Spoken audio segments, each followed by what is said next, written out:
Morning student, आपण मागच्या तासिकेमध्ये प्राध्यापक ऑल्फ्रेड मार्शल कल्याणकारी अर्थशास्त्राची व्याख्या आणि त्यांचे मुद्दे, त्याचबरोबर लिओनेल रॉबिन्स यांची दुर्मिळतेवर आधारित अर्थशास्त्राची व्याख्या आणि त्यांचे मुद्दे अभ्यासले. आणि अर्थशास्त्राच्या शाखा की जी सूक्ष्म अर्थशास्त्राच्या कुठल्या व्याख्या आहेत, सूक्ष्म अर्थशास्त्र आता आपल्याला अभ्यासायचं आहे की जी सूक्ष्म अर्थशास्त्रामध्ये अभ्यासलं जातं किंवा सूक्ष्म अर्थशास्त्रामध्ये कशाचा अभ्यास केला जातो हे आता आपल्याला अभ्यासायचं आहे. तर अर्थशास्त्राच्या शाखांमध्ये सर रॅगनफिश यांनी 1933 साली अर्थशास्त्राच्या 2 शाखेमध्ये विभागणी केली. किती शाखेमध्ये? 2 शाखेमध्ये. तर त्यामधली एक शाखा म्हणजे सूक्ष्म अर्थशास्त्र आणि दुसरी शाखा म्हणजे स्थूल अर्थशास्त्र. हे शब्द ग्रीक शब्द मॅक्रोस व मॅक्रोस यापासून आले आहेत. मॅक्रोस आणि मॅक्रोस हे शब्द ग्रीक शब्दापासून आलेले आहेत आणि रॅगनफिशनी या शब्दांचा उपयोग केला आहे. म्हणजे 2 शाखेमध्ये अर्थशास्त्राची विभागणी केलेली दिसून येते. तुमच्यासाठी प्रथमच हे शिकायला आहे, अभ्यासायला आहे. त्याच्यामुळं शाखाची 2 म्हणजे अर्थशास्त्रीय अभ्यासक्रम किंवा अर्थशास्त्रीय पूर्ण परिपाठ हा 2 शाखेमध्ये अभ्यासला गेला किंवा 2 गटामध्ये 2 शाखेमध्ये त्याची विभागणी केली गेली. की जी पहिली आहे सूक्ष्म अर्थशास्त्र आणि दुसरी आहे स्थूल अर्थशास्त्र. मग आता सूक्ष्म अर्थशास्त्र म्हणजे काय? सूक्ष्म कशाला म्हटले जाईल? आपण साधारणतः जर लक्षात सूक्ष्म हा शब्द घेतला तर कमीत कमी होतं. पण अर्थशास्त्रीय भाषेमध्ये सूक्ष्म अर्थशास्त्र म्हणजे वैयक्तिक घटकाच्या आर्थिक वर्तनाचा अभ्यास करणारे शास्त्र म्हणजे सूक्ष्म अर्थशास्त्र होय. वैयक्तिक घटकाच्या आर्थिक वर्तनाचा अभ्यास केला जातो त्यालाच आपण सूक्ष्म अर्थशास्त्र असे म्हणतो किंवा म्हटल्या जाते. म्हणजे सूक्ष्म अर्थशास्त्र म्हणजे काय की लहानात लहान घटक, जो घटक लहान आहे, लहान पद्धतीने अभ्यासला जातो, कमी पद्धतीने अभ्यासला जातो, ज्याचा लहानातून लहान पद्धतीने विचार केला जातो त्याला आपण सूक्ष्म अर्थशास्त्र असे म्हणतो किंवा त्याला आपण सूक्ष्म अर्थशास्त्र असे अभ्यासतो. म्हणजे कोणी 2 गटामध्ये विभागणी केली? रॅगनफिश. कोणत्या साली? 1933 साली रॅगनफिशने अर्थशास्त्राला 2 गटामध्ये विभागलं. एक गट म्हणजे सूक्ष्म अर्थशास्त्र, दुसरा गट म्हणजे स्थूल अर्थशास्त्र. या 2 गटामध्ये विभागणी झाल्यानंतर आपण शिकत आहोत की सूक्ष्म अर्थशास्त्र कशाला म्हणतात.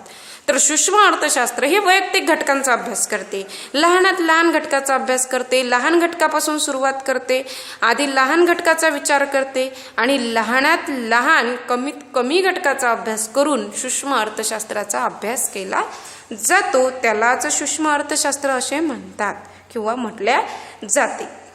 कोणाच्या मते? रॅगनफिशच्या मते. यानंतर जी व्याख्या आहे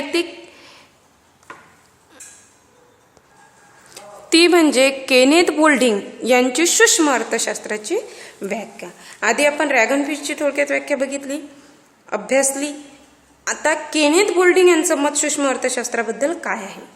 तर केनेथ बोल्डिंग असे म्हणतात किंवा केनेथ बोल्डिंग असे सांगतात की विशिष्ट उत्पादन, विशिष्ट संस्था, विशिष्ट कुटुंब, विशिष्ट वैयक्तिक किमती, विशिष्ट वेतन, विशिष्ट उत्पन्न, वैयक्तिक उद्योग आणि विशिष्ट वस्तूंचा अभ्यास करणारे शास्त्र म्हणजे सूक्ष्म अर्थशास्त्र होय. हे कोणाचं मत आहे? तर हे केनेथ बोल्डिंग यांचं मत आहे. केनेथ बोल्डिंग हे अर्थशास्त्रज्ञ आहेत. यांनी सूक्ष्म अर्थशास्त्राबद्दल एक व्याख्या केली, संकल्पना केली.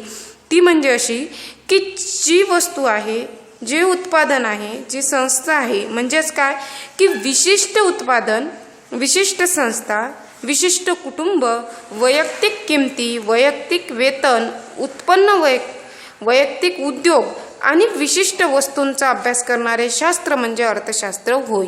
यांनी या पद्धतीने व्याख्या केली. सर्वात प्रथम जेव्हा आपण अर्थशास्त्र शिकतो त्या अर्थशास्त्र शिकण्याबरोबरच आपल्याला प्रत्येक अर्थशास्त्रज्ञाची व्याख्या संकल्पना ही लक्षात घ्यायची असते आणि ही व्याख्या पाठ करून अभ्यासायची असते, की जेणेकरून आपल्याला पूर्ण सिलेबस जो आहे, पूर्ण सिलेबसचा जरी आपण विचार केला तरी आपल्याला अर्थशास्त्राच्या संकल्पना आणि त्या कोणत्या अर्थशास्त्रज्ञांनी सांगितल्या हे जर एवढं जरी लक्षात ठेवलं तर आपण बराचसा सिलेबस अर्थशास्त्राचा हा पूर्ण करीत असतो. मग मी तुम्हाला सर्वात आधी रॅगनफिशनी सांगितलेली व्याख्या सांगितली सूक्ष्म अर्थाबद्दल. म्हणजे काय, थोडक्यात जर आपण संकल्पना व्याख्या पाठ केल्या तर आपला पूर्ण अभ्यास त्या व्याख्यांवर डिपेंड असतो, की म्हणजे आपल्याला या प्रकरणामध्ये या अर्थशास्त्रज्ञांनी काय सांगितलं हे लगेच ताबडतोब लक्षात येते. केव्हा, की जेव्हा आपण व्याख्या पाठ केली तेव्हा. मग रॅगनफिशनं असं सांगितलं की सूक्ष्म अर्थशास्त्रात वैयक्तिक घटकांचा, वैयक्तिक आर्थिक वर्तनांचा अभ्यास केला जातो, त्याला सूक्ष्म अर्थशास्त्र म्हणतात. आणि परत जे दुसरे केनेथ गोल्डिंग अर्थशास्त्रज्ञ यांनी काय सांगितलं, की ज्या ठिकाणी विशिष्ट उत्पादन, विशिष्ट संस्था, विशिष्ट कुटुंब, वैयक्तिक किमती, वेतन, उत्पन्न, वैयक्तिक उद्योग आणि विशिष्ट वस्तूंचा अभ्यास करणारे शास्त्र म्हणजे सूक्ष्म अर्थशास्त्र होय. या ठिकाणी काय लक्षात येते, की विशिष्ट उत्पादन असेल, विशिष्ट संस्था असेल, की जी एक वेगळी संस्था आहे, छोटी संस्था आहे, छोटा उद्योग आहे, छोटं वेतन आहे, यापासून सूक्ष्म अर्थशास्त्र अभ्यासाला सुरुवात करते. एखाद्याचं 1,00,000 रुपये वेतन आहे महिन्याचं आणि एखाद्याचं 5,000 रुपये वेतन आहे महिन्याचं. एका कर्मचाऱ्याचं वेतन 5,000 आहे आणि एका कर्मचाऱ्याचं वेतन 1,00,000 रुपये आहे.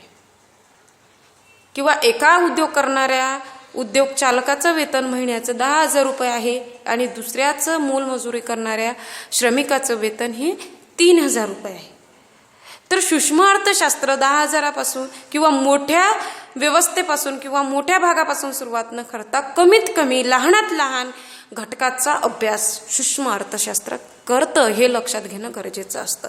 की सर्वात महत्त्वाची संकल्पना आपल्या डोक्यामध्ये फिट पाहिजे, की सगळ्यात महत्त्वाची संकल्पना कोणती, की सूक्ष्म अर्थशास्त्राचा जर अभ्यास अर्थशास्त्र करत असेल, सूक्ष्म अर्थशास्त्रामध्ये ते सांगितलं असेल, तर सूक्ष्म अर्थशास्त्र लहानात लहान घटकाचा अभ्यास करतं, विशिष्ट पेढींचा अभ्यास करतं, विशिष्ट संस्थांचा अभ्यास करतं, विशिष्ट घटकाचा अभ्यास करतं. सूक्ष्म अर्थशास्त्रामध्ये लहान घटकांचा, लहान वेतनाचा, लहान उद्योग पेढ्यांचा, लहान किमतीचा अभ्यास केला जातो. उदाहरण आणखी एक सांगितलं जाईल, की जर एखादा आजारी व्यक्ती आहे तर त्या आजारी व्यक्तीला जर कुठला आजार झालेला आहे, टायफॉइड असेल, मलेरिया असेल, डेंग्यू असेल, इतर काही असेल, तर ते कशापासून माहिती होतं आपल्याला, तर आपण त्याच्या ब्लडचं, रक्ताचं सॅम्पल घेतल्यानंतर आपल्याला माहिती होतं की याला मलेरिया आहे, डेंग्यू आहे, वगैरे वगैरे वगैरे इत्यादी याला आजार झालेला आहे किंवा हा आजार याला झालेला आहे. तर ते केव्हा पूर्ण बॉडी आपली मशीनमध्ये किंवा कुठल्या तरी मशीनच्या सहाय्याने आपली पूर्ण बॉडी चेक केल्या जात नाही आजार चेक करण्यासाठी, तर आपल्या छोट्याशा ब्लडचं सॅम्पल घेऊन आपल्याला कुठला आजार आहे हे निश्चित केलं जातं. तर तो जो अभ्यास केला जातो आजारी व्यक्तीचा, हा सूक्ष्म अर्थशास्त्राच्या माध्यमातून केला जातो. म्हणजे लहान घटकाचा, लहान वस्तूचा, लहान ब्लडचा आपला, म्हणजे थोड्याशा ब्लडच्या थेंबांनी हे माहिती होतं की आपल्या बॉडीला कुठला आजार झालेला आहे किंवा आपल्याला एखाद्या आजारी व्यक्तीला मलेरिया आहे, टायफॉइड आहे, डेंग्यू आहे, कशा माध्यमातून कळतं, की का सूक्ष्म अर्थशास्त्राच्या पद्धतीने अभ्यास केल्यानंतर ते आपल्याला कळतं की समोरच्या व्यक्तीला कुठला आजार झालेला आहे. जर एखादी शाळा असेल, त्यामध्ये 40 विद्यार्थी एका वर्गामध्ये असतील, 60 विद्यार्थी एका वर्गामध्ये असतील, तर आपल्याला गणना करत असताना आपण 1, 2, 3, 4, 5 पासून करतो. एका विद्यार्थ्याला जे करायचं आहे त्या अनुषंगाने आपण इतर विद्यार्थ्यांचा अभ्यास करत असतो. ज्या अर्थी एका विद्यार्थ्याचा विचार केला जातो तो सूक्ष्म अर्थशास्त्रामध्ये होतो. आणि पूर्ण पिढ्यांचा, एखादी जर बँकेची शाखा असेल आणि त्या एका वैयक्तिक शाखेचा जर विचार केला जात असेल तर तो सूक्ष्म अर्थशास्त्रामध्ये अभ्यास होतो, तो स्थूल अर्थशास्त्रामध्ये अभ्यास होत नाही. सूक्ष्म अर्थशास्त्रामध्ये लहानात लहान घटकाचा, वैयक्तिक घटकाचा, वैयक्तिक किमतीचा, वैयक्तिक वेतनाचा, वैयक्तिक पेढीचा, वैयक्तिक संस्थांचा अभ्यास केला जातो. हे आपल्याला लक्षात घ्यायचं आहे किंवा हा अभ्यास आपल्याला करायचा आहे. आता यानंतर सूक्ष्म अर्थशास्त्राच्या काही मूलभूत संकल्पना आहेत. त्यामध्ये पहिलं आहे गरजा. मग मोजक्या शब्दामध्ये गरजेची व्याख्या करणे कठीण आहे, पण अर्थशास्त्रीय दृष्टीने समाधानाच्या अभावाची जाणीव म्हणजेच गरज होय. या जाणीवेतून मानव वैयक्तिक गरज पूर्ण करण्याचा प्रयत्न करतो. आता या मूलभूत संकल्पनांमध्ये की ज्या महत्त्वाच्या संकल्पना वाटल्या त्या मूलभूत संकल्पनांमध्ये सर्वात पहिली आहे आपली गरज. म्हणजेच काय की गरजा. आता मोजक्या शब्दामध्ये गरजेची व्याख्या, गरजेची संकल्पना करणे ही कठीण असते. म्हणजे गरज ही मानवाच्या गरजा ह्या अमर्यादित आहे. ही अमर्यादित गरजेची व्याख्या करणं आपल्यासाठी कठीण आहे. त्या मानवाच्या जाणीवेतून होता. गरज ही काय आहे? मानवाची वैयक्तिक गरज असते. प्रत्येक व्यक्तीची वैयक्तिक गरज असते. जेवणाची जरी गरज असली तरी प्रत्येक व्यक्तीची ही वैयक्तिक गरज असते. वैयक्तिक गरजेतूनच आपल्याला गरज पूर्ण करण्याचा प्रयत्न आपण करत असतो. प्रत्येक व्यक्तीला ही आपापली ठराविक स्वतःची वेगळी गरज असते. ती म्हणजे कशी की प्रत्येकाची गरज ही वेगवेगळी असू शकते. प्रत्येकाच्या गरजा ह्या अमर्यादित असू शकते. प्रत्येकाची गरज याविषयी व्याख्या करणे कठीण आहे. अर्थशास्त्रीय दृष्टीने समाधानाच्या अभावाची जाणीव म्हणजेच गरज होय. अर्थशास्त्राच्या दृष्टिकोनातून समाधान, जर आपल्याला त्या गरजेविषयी समाधान लाभलं, त्याची जाणीव झाली, तर मग ती गरज पूर्ण झाली. गरज पूर्ण केव्हा होईल? जेव्हा एखादी गरज आपली भागली आणि त्या भागण्याची समाधान जर आपल्याला मिळलं. पाणी पिलं, एक घोट पिलं, एक ग्लासभर पिलं, पण त्याचं समाधान आपल्याला झालं म्हणजेच आपली तहान भागली, त्याची जाणीव आपल्याला झाली म्हणजेच गरज. मग अर्थशास्त्रीय दृष्टिकोनातून किंवा अर्थशास्त्रीच्या दृष्टीतून समाधानाच्या अभावाची जाणीव म्हणजे गरज होय. असं आपल्याला गरजेची संकल्पना सांगता येईल. तर नवीन शोध आणि नवपरिवर्तनामुळे राहणीमानाचा दर्जा सुधारण्याची इच्छा. मानवी गरजा वाढवण्यासाठी मुख्य 2 कारणे आहेत. एक नवीन शोध आणि नवपरिवर्तनामुळे राहणीमानाचा दर्जा सुधारण्याची इच्छा आणि दुसरी लोकसंख्येमध्ये झालेली वाढ. आता राहणीमानाच्या दर्जा सुधारण्याची इच्छा, राहणीमान सुधारायला पाहिजे. मुख्य कारण कोणतं आहे की राहणीमान जो आहे, आपल्या परिस्थिती बदलली की आपल्या राहणीमानाच्या दर्जाची सुधारण्याची इच्छा काय अशी बदलायला पाहिजे. आणि नंबर 2 लोकसंख्येमध्ये झालेली वाढ.